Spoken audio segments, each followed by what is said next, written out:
super common mindset challenge that I hear a lot is that it's necessary to discount your beta. We're going to talk about that a lot in this course, but I want to address it here because it may be something that you trip up against in terms of that mindset piece over and over and over again. So here's the deal. When you are teaching something for the first time, yes, you're practicing and you are working with live people on your signature framework that you haven't necessarily taught before. You may have, but in some cases you haven't, right? Or it's a little bit different than what you have done in the past. And so that is the purpose of the beta, is to teach it live, test your offer, test your framework, get people results and whatever else. But here's the deal, is that you don't need to discount it because it's not a lesser product.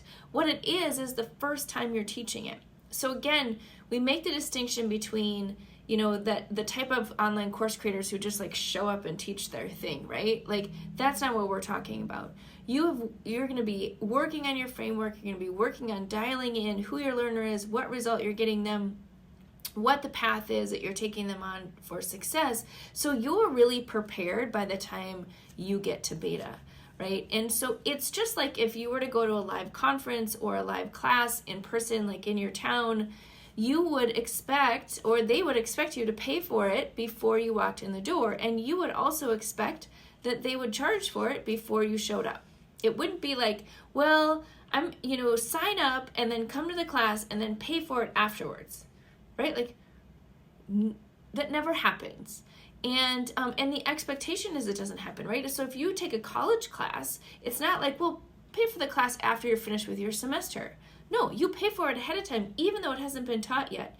And so really get that in your head, because for some reason there is this perception out there that a beta course or a course that you're teaching online is somehow lesser than a course that is either evergreen or is something that's done in person, and that's just not the case.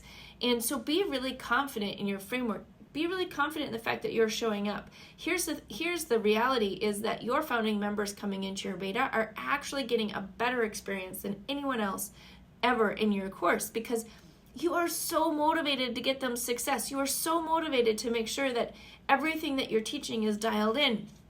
So say you're teaching one day and it's like, it's not exactly it, or there's not enough information, then what you're going to do is you're going to go back and you're going to give them more, right? And so your founding members actually are having a top-notch experience because they get you personally. They get all of your effort and all of your energy to make sure that they're getting results. And so don't think that you have to discount your beta. If you would like to give your founding members a benefit for joining your beta, then maybe you think about that in terms of the price, right? Maybe you have a price structure that changes, but don't automatically think, well, because I'm doing a beta, I need to make it 50% of what I'm going to charge for it or whatever, because that's certainly not the case. So we're going to talk about that throughout the course, but I really want you to think about it now, is if you're coming in with the mindset that if you're doing a beta, it has to be either free or at a discount, that's just not true. And so again, think through that as you're building your framework and how much value you're actually providing to your people. And so think through that mindset if this is a mindset that is sort of one of those things that you're tripping up against.